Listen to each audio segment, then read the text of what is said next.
Okay, picture this. A place where the living and the dead are, quite literally, neighbors. Where ancient, centuries-old tombs form the backdrop for bustling markets and kids playing in the streets. This is Cairo's City of the Dead, a place that's just full of the most amazing contradictions. So let's dive in and see how this incredible necropolis is just so full of life. So that brings up the big question, right? How can a place called the City of the Dead actually be one of the most alive, most vibrant spots in all of Cairo? It's this incredible place where the lines between life and death, past and present, they just seem to blur. So how on earth does that actually work? I mean, just look at this. On one side, you've got all the noise and energy of daily life. People shopping, cars moving, that constant city buzz. And right next to it, you have the profound quiet of these ancient tombs. This is the city's paradox in a single glance. It's wild. To really get a feel for this place, you have to start with its most lively expression. So let's head into the amazing Friday market that literally springs up right among the tombs. Every single Friday, this main street, Imam Avenue, completely transforms. It becomes one of Cairo's largest, most sprawling, and honestly most chaotic open-air flea markets. And listen, we're not talking about a few stalls here and there. This market, this souk, is massive. It stretches for almost a full kilometer. All traffic just grinds to a halt, and the streets are just packed with people and stalls. You can find specialized sections for everything: poultry, sheep, even camels. And there's a whole separate super popular market just for birds and pigeons. The energy here is just electric. You're in the middle of this huge crowd with all the sounds of haggling and conversation, and you know what? You completely forget you're standing in a cemetery. The present moment is just that overwhelming. The sounds of life are absolutely deafening, so much so that if a funeral procession happens to pass through, you might not even notice. The calls of the merchants completely drown out everything else. On Fridays, life isn't just visiting here, it owns the place. But the market, that's just one side of the coin. If you step away from that main avenue, away from all the noise, you discover the city's other identity. It's basically an incredible open-air museum of Islamic art. Now, to really get what's going on with the architecture, there's one key word you gotta know: Iwan.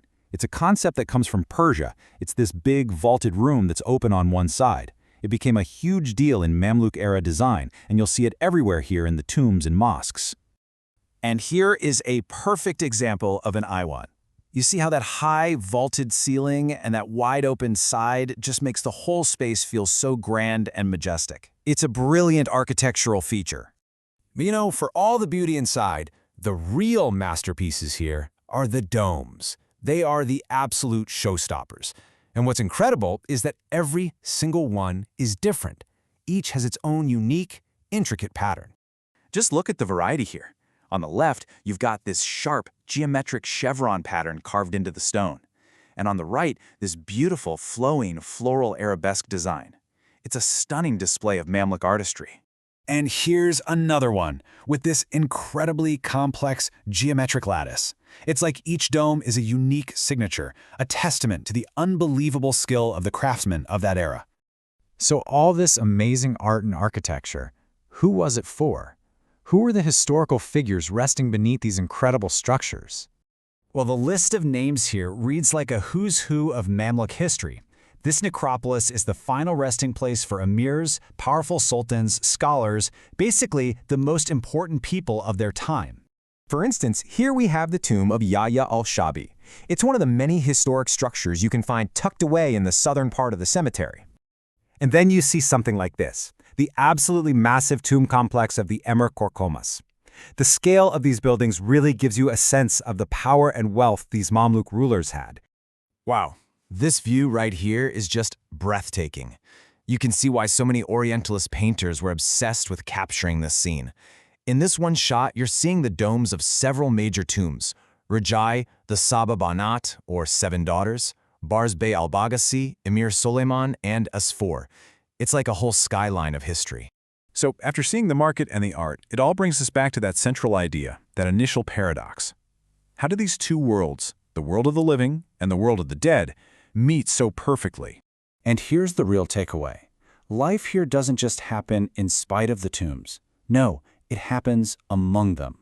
The past isn't just some background scenery, It's woven directly into the fabric of everyday life. The two are completely inseparable. This image says it all, doesn't it?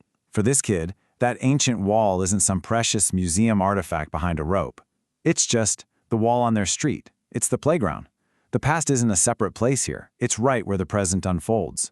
And that really leaves you with a final, powerful thought.